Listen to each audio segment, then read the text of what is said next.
Ladies and gentlemen, the legend has returned because on our desk here today is the brand new ultra-wide OLED gaming monitor from Alienware. This is the AW3425DW. Memory on point here today. An OLED gaming monitor that fundamentally is not only faster than the old model that it's now replacing, but also a lot cheaper. Which means that if you want what could be the best gaming monitor out there, I'm not saying it's cheap, but it's certainly a lot cheaper than the one that came out a couple of years ago that we all fell in love with. So I've been really excited to actually get this one in. We're gonna get this unboxed, we're gonna get it set up, and fundamentally, we're gonna see if this thing is actually any good and whether it is gonna be worth your time, your money, and your mouse and keyboard. So let's take this opportunity to delve within right after a short word from this video sponsor. Ladies and gentlemen, the 4000D has returned anew with Corsair's Frame 4000D. This brand new case sees improvements left, right and centre, with a fully modular design for complete customization and an increase to the length to support larger graphics cards, with up to 405mm of clearance when using front fans. It supports two 360 radiators at the same time,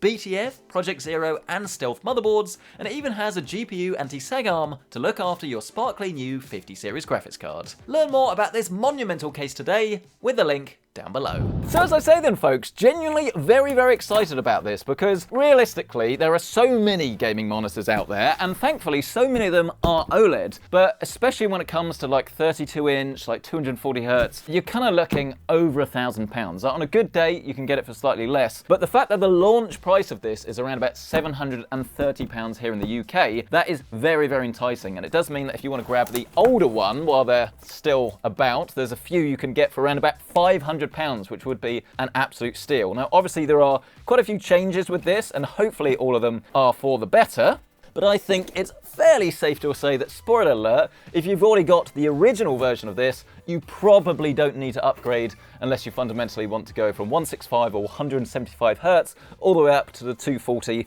that you are going to get with this. But I suppose it depends what you play. And as we prepare our surface, like I used to get taught in food tech, that's so lame even for me, I do want to draw your attention to the fact that this obviously is quite curved. Now, it's nowhere near as crazy as some of the gaming monitors that you find on the market. I mean, I think that with any ultra-wide monitor, especially like 34 inch or above, you do need a little bit, or the corners can feel quite far away, but we are finding that more and more monitors now will come with such a horrendous curve that personally I just think it puts a lot of people off. I mean, okay, from an immersion point of view in certain games like racing, okay, probably quite good, but for a general use monitor, for something you want to be able to use with everything, this is kind of the sweet spot really, where you get a little bit of extra immersion, but you can still use this for work and productivity with everything, well, without everything getting a bit warped. And I think this is going to be a good peel.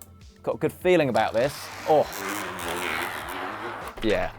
That's what I'm talking about. But let's neatly plop this down on our surface. We'll grab our stand out of the box, and this is using more of like a black design rather than the original that was white and then kind of reformed into the F version that had a similar design language to this. This should drop in toollessly, but you can use a standard 100 by 100 Visa mount if you want to wall mount this, but obviously do make sure that it can take the weight, which to be fair, this being OLED and it doesn't have, well, like a big heavy LED backlight, it's not actually particularly heavy, so that's definitely an advantage for OLED. Then of course we just grab the base out of the bag, and once again, actually completely toolless. So we'll literally just twist that into position, and then ladies and gentlemen, you should have your QD OLED monitor ready to go. And obviously this comes with some advantages and disadvantages. Personally speaking, I do like both, but I think in a controlled gaming environment, I think that the extra pop that you're going to get from a QD OLED monitor is a little bit better than what you get from a WOLED. But there are so many pros and cons. I mean, a lot of it just comes down to the fact that these are glossy, whereas WOLEDs tend to be matte. Now, Asus are selling some monitors that actually have WOLED with a glossy panel, and I actually saw, you can find the full shot in the link down below or top right corner of your screen. They've got something upcoming that's really exciting that they're calling True Black Glossy OLED, which is a coating that aims to give you the best of both worlds. So it's got less reflections and less purple fringing like you find on this one, but then it's not like a true matte panel that has a lot of moire and kind of ruins the image quality a little bit. So you can see from the reflections, if you have kind of, I don't want to say bad lighting, but maybe if you can't control the lighting, then maybe going for something with a matte panel is going to help you. but you can see with the studio lights here, it does pick up some reflections. And obviously because it's curved, it can kind of catch them if they're in completely the wrong place. But if you can move around your lighting or like pull blinds and things, I don't think you're going to have too much of an issue with this. Now this is a Gen 2 version of the QD OLED monitor, which sounds great on paper, but fundamentally it's not actually that different to Gen 1 in terms of image quality, brightness, things like that. It's more about longevity. So one of the downsides to the original version of this was that you had a little bit of purple fringing around text, which we will have a look at a little bit later in this video, that I don't think that is fundamentally going to be that different, if different at all, on this monitor versus the previous gen. But as I say, this is something we can test. The Gen 2 panels aren't going to be as good as something like the PG32 UCDM from ASUS that has like a different substructure essentially to resolve those issues. Right, but enough talk with the whole thing off. I think we all want to see what this actually looks like. Is it going to work? Yes. I mean, you say, oh, obviously it's going to work. The first ultrawide monitor I ever had, true story, review sample, was smashed to bits, and I thought they were going to make me pay for it. They didn't, thankfully. It wasn't my fault, it was the shipping company. That aside, here we are. And the thing that blows my mind every single time about OLED monitors is I've been using them for, what, like 3 years, 3.5 years or so now? And every single time I take one out of the box, I put it on the desk, I am still genuinely really blown away and impressed when I turn it on. There's not that many products in life that do this. I think if you have a decent car, a good barbecue when you get like the perfect meat comes out of it, oh, it's phenomenal. These are things that keep giving back to you, and an OLED monitor genuinely is one of those things because it pretty much does everything. And the main benefit, I suppose, from this Gen 2 tech on this QD OLED panel is that it is taking away some of the worry about things like burn-in. And you know, it's still a possibility, it's still a risk. You do get a 3-year warranty on this as well. I'm not entirely sure if it covers burn-in. I'll put a little note down here with the specifics. Oh, that was good timing. As if by magic, Windows has changed our wallpaper look. But it's prompted me to obviously use the mouse, and at the moment, I'll be honest, this feels rubbish. Because of course, it's running at 60 FPS. So there'll be one person watching this, I guarantee, that they've updated their driver or something, and they don't realize that they're running at 60 FPS, and they're gonna feel a bit silly. But don't worry, everyone, no one will know. Just go to advanced refresh rate, and then scroll all the way up to the highest refresh rate available for your display.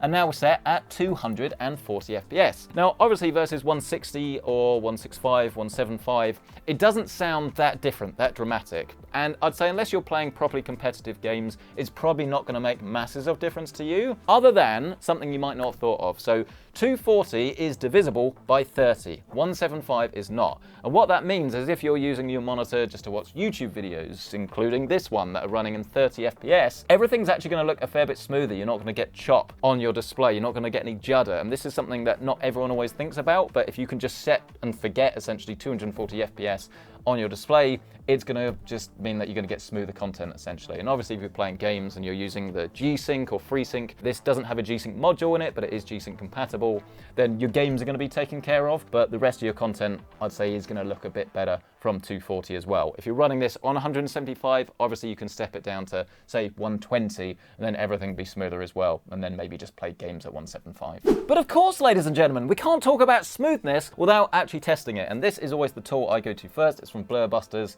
This is their Pursuit Camera or Ghosting Test. And what this will do is it will allow you to actually see how sharp your monitor is in motion. And this is the thing that OLED is so good at, because not only do you have a sky-high refresh rate on this of 200 FPS, but you've also got a very low amount of motion blur on this. I mean, it's rated actually at about 0.03 milliseconds, which obviously is ridiculous. And what this means is, despite the fact that this is still moving quite quickly, the Alien here is basically pin sharp. I mean, obviously a 480Hz OLED would look better than this, but for all intents and purposes, there is no blur on this whatsoever. You don't have to rely on any tricks essentially to kind of make it look better, any strobing, anything like that.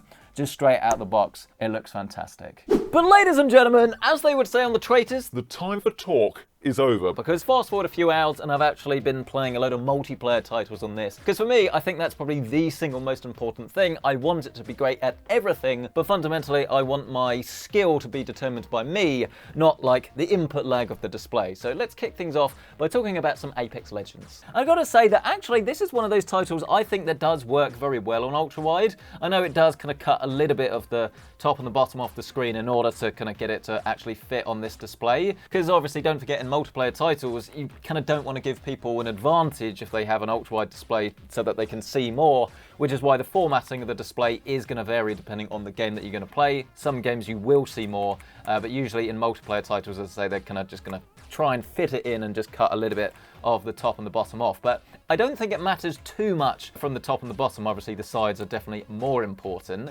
And actually having a larger display like this that does fill your peripheral vision, but then is still kind of, I don't want to say small enough because it's definitely not small, but compared to like a 38 or like a 45 or something, you can still see everything in your main vision without resorting to your peripheral. I mean, obviously in the corners, you're not going to see as well as in the middle, but you kind of understand what I'm saying. You can still see everything right in front of you. So if there is someone in the distance, if like you're going to snipe, for example, like we are here, then this, as I say, can kind of make all the difference really, just to kind of make you a better player and to kind of know what's going on. In terms of the form factor and the curve, by the way, it does seem to be exactly the same as the one that it replaces. So again, I stand by the fact, I have to bend down a little bit for this camera, stand by the fact that in terms of the curve, it's just nice that everything is a little bit closer without getting that distortion, so definitely very good on that front. We're running this in SDR at the moment. We'll do our HDR testing a little bit later, but it's also worth noting that I've got this set to SDR in the desktop. As soon as you turn on HDR, some people will prefer this, some people won't like it, but you have it on HDR and then you're not playing a game with HDR, then you'll see everything kind of as it was intended, so the colors are mapped properly.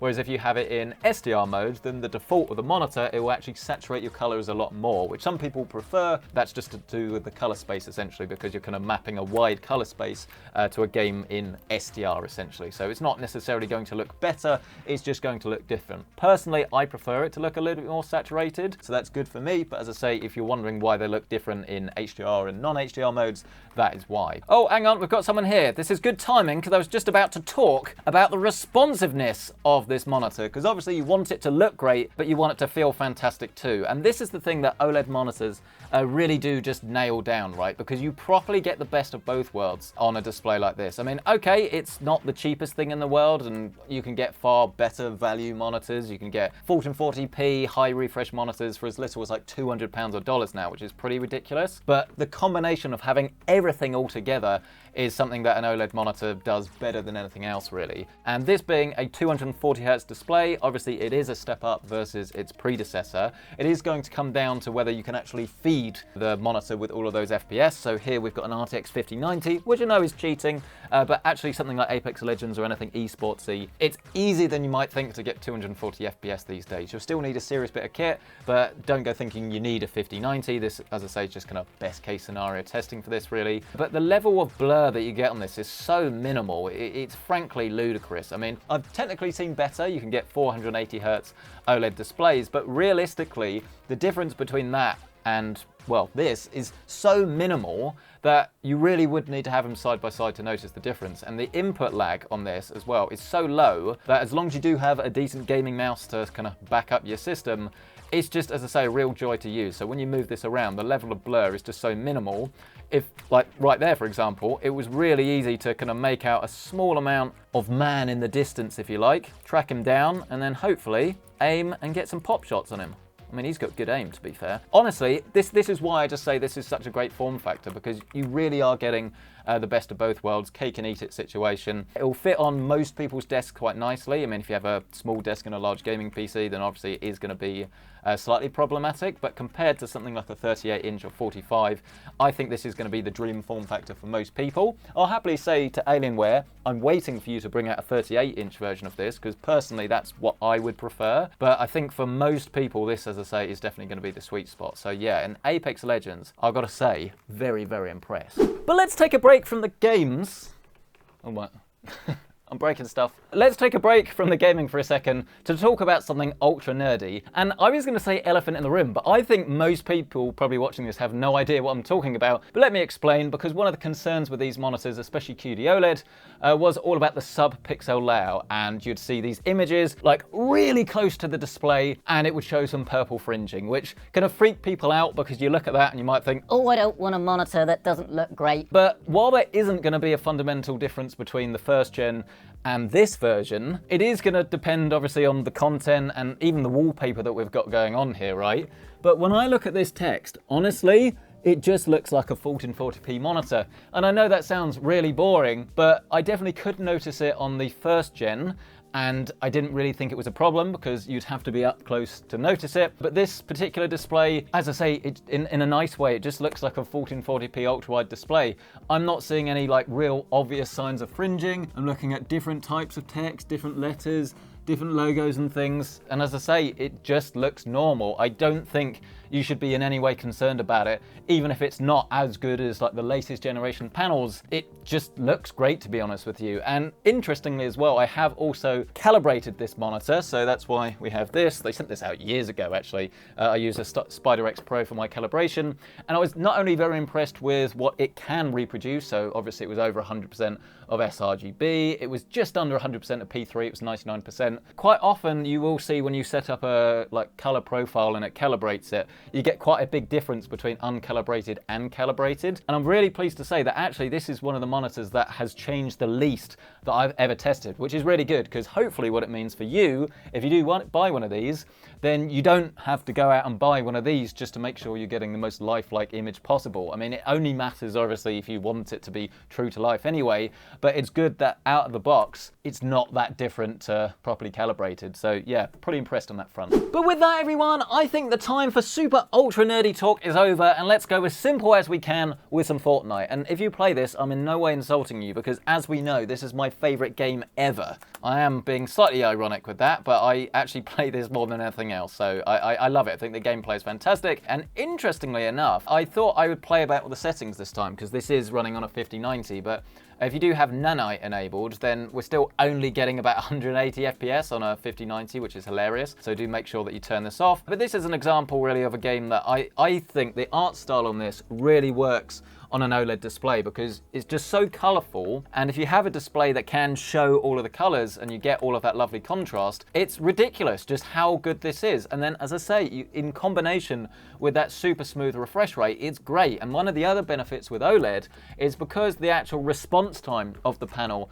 is a lot less than LCD, even if you aren't able to output the full 240 FPS, the clarity that you're going to get on screen is actually going to be far better than that on an LCD. Even if you're not necessarily getting the same feel that you would from a higher refresh rate, it just looks really, really good. And as I say, it's very, very impressive. I mean, what I'm playing on at the moment is still an LCD. It's that 38-inch Alienware from around about 5-6 years ago or so.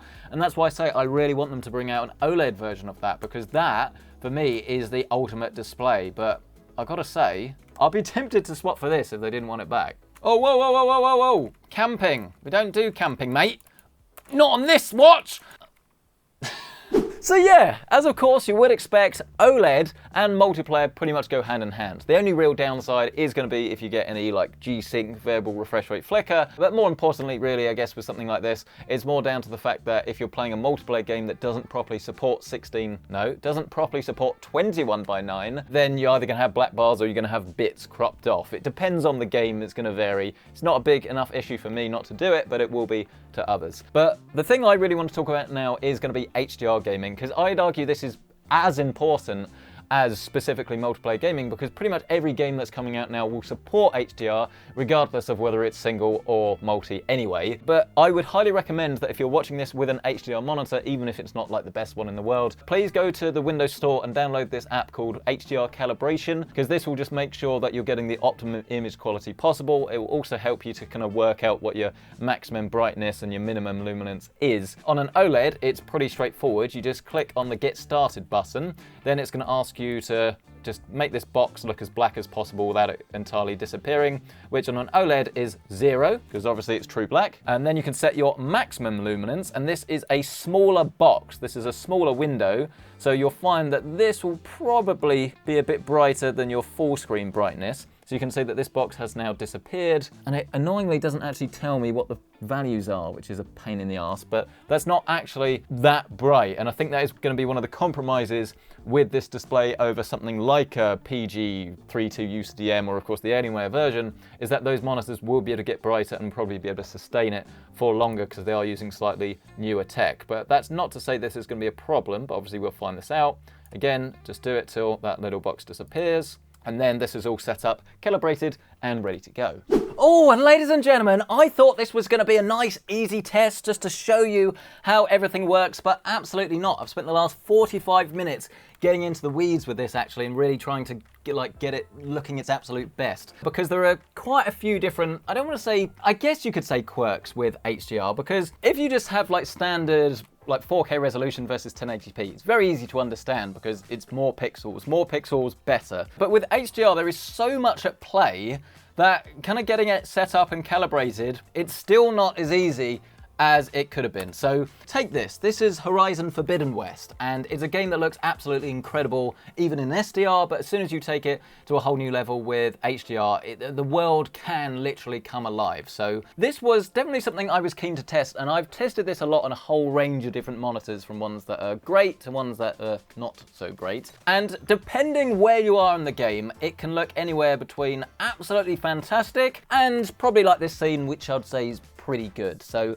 HDR is all about having more detail and more brightness in the bright areas. So the fire here, for instance, is brighter than it would be in SDR, and it's got more detail in it. But then at the same time, in theory, you should have better detail in the shadows. You've got more dynamic range. I mean, think about it. If you go outside, I don't know, you open your garage door and you look up in the sky and it's like super bright, but then obviously you can then focus in the garage in the dark areas, and it's all in one scene. That's actually very, very difficult to do on screens, on televisions, on monitors and things.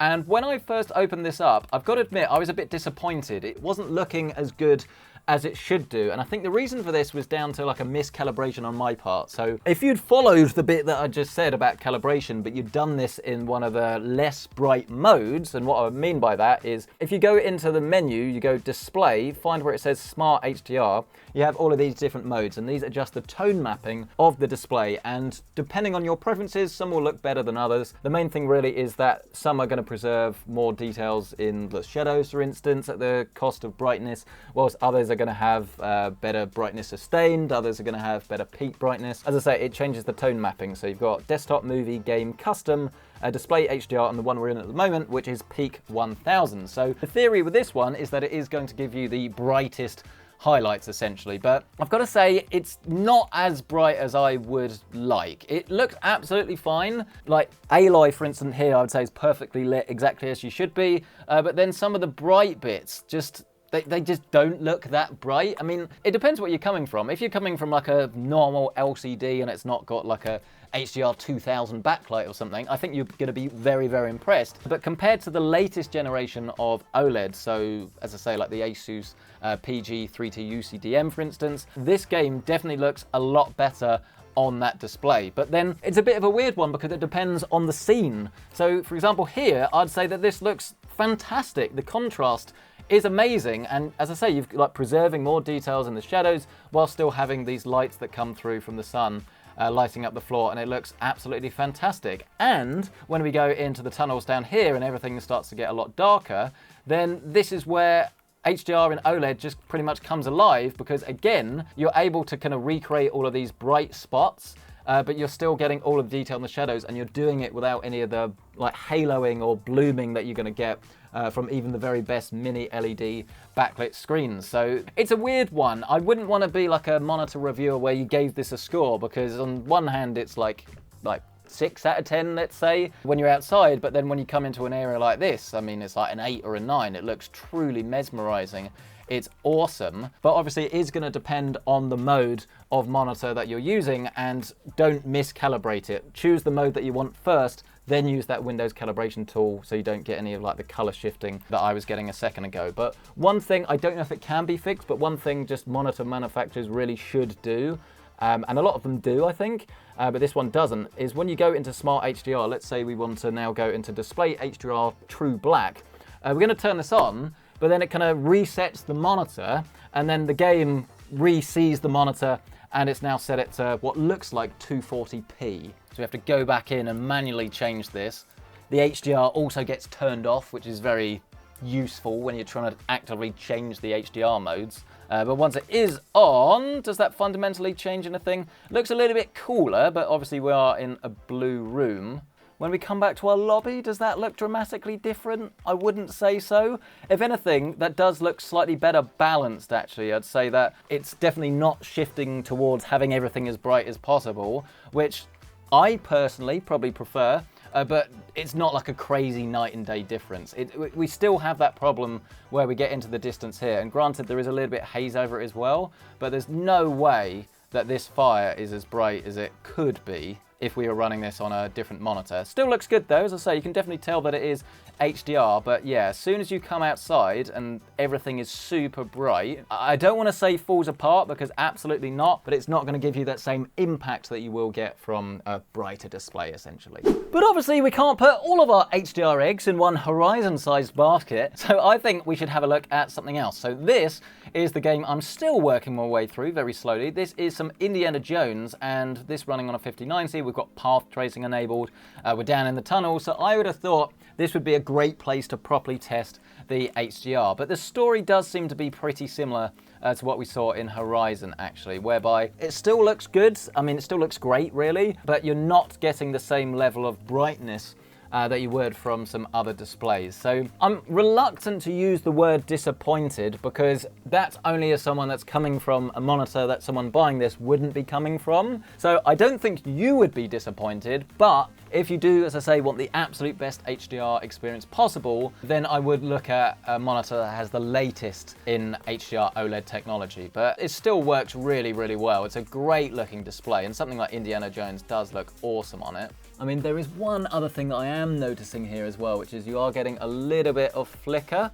I'm not sure how well that will come on the camera. Look, just a little bit of flicker here in places. And OLEDs do tend to be quite susceptible to this. This is the same thing that I actually saw on the Corsair Xeneon version of this. So I think it's probably down to this panel, but this is where like our frame rate is around about 115, but the 1% lows are about 62. And it just means that you can get a little bit of just flicker in certain places. It depends on the game that you play, and if you're finding that it's an issue, you can turn the G-Sync or the FreeSync functionality off, and that should resolve the issue, but it definitely is something to note. The HDR on this can be very good, but I wouldn't say that this is going to be like jaw-droppingly insane. In something like Returnal, or any game really where it's mainly dark with a lot of highlights, it's going to look better, but the more the screen that needs to be bright, probably the less impressive it's going to look. But ultimately, it is still an absolutely fantastic looking display, even when used in HDR. Well then everyone, I think that's everything you need to know about the AW3425DW. Realistically, in terms of STR, I don't really think there's that much to complain about at all. You are a little bit prone to some OLED flicker if you have G-Sync enabled. The combination of the glossy panel and the fact that the sustained brightness on this is only around about 260 to 280 nits or so means that yes, if you're using this in like a really brightly lit environment, it's probably not the ideal monitor for you, especially in combination with that curve as well. But realistically, as like an all-round package, it's got fantastic image quality. I think the size and form factor is going to be perfect for most people, as long as you are obviously happy to have ultra-wide and all the caveats and pros and cons that come with it. It's only really the HDR performance that still can be awesome and fantastic. It's just not quite keeping up with the absolute best of the best. And to be fair, with a starting price of around about £720 here in the UK, it's not crazy far away from a 32-inch 16:9 display that will have better HDR performance. So if you're kind of watching this at the time that this video comes out, then if you do prefer 16:9, it might be worth spending that little bit extra money. You get high resolution as well, and something that's arguably a little bit more versatile. But because this is a starting price of £720, if you check the current pricing with my affiliate links listed down below, over time, this is going to creep closer and closer to £600, maybe even £500 if you're watching this like a year or 2 years after this video's come out. So there's definitely a lot to like here. It's not absolutely perfect, but that extra 240Hz refresh rate paired with just not the absolute cutting edge, but still very, very good OLED technology means that this really is very easy to recommend, and I do recommend it. But I'd love to hear from you. What do you make of this display? Do you think OLED is absolutely worth it? It is the best of the best? Or would you prefer this had a matte panel? Do you think it absolutely should be brighter than this? We'd love to hear your thoughts, so let us know down in the comment section below. But otherwise, smash the like button if you've enjoyed this, get yourself subscribed, and of course, check out current pricing on this and everything in my gaming PC with our affiliate links listed down below. And while you're down there, why not check out the new Corsair Frame 4000D? Working as the perfect blend of size and compatibility, this affordable chassis comes with or without fans, has extra ventilation down the bottom, and larger mesh cutouts on the front for power-hungry components. It's also designed to be as easy to build in as possible, with modular components and the InfiniRail fan mount system that supports 120, 140, and even 200mm fans on the front. Get your build on today with Corsair, check out the link down below. But thank you guys so much for watching, we'll catch you in the next one.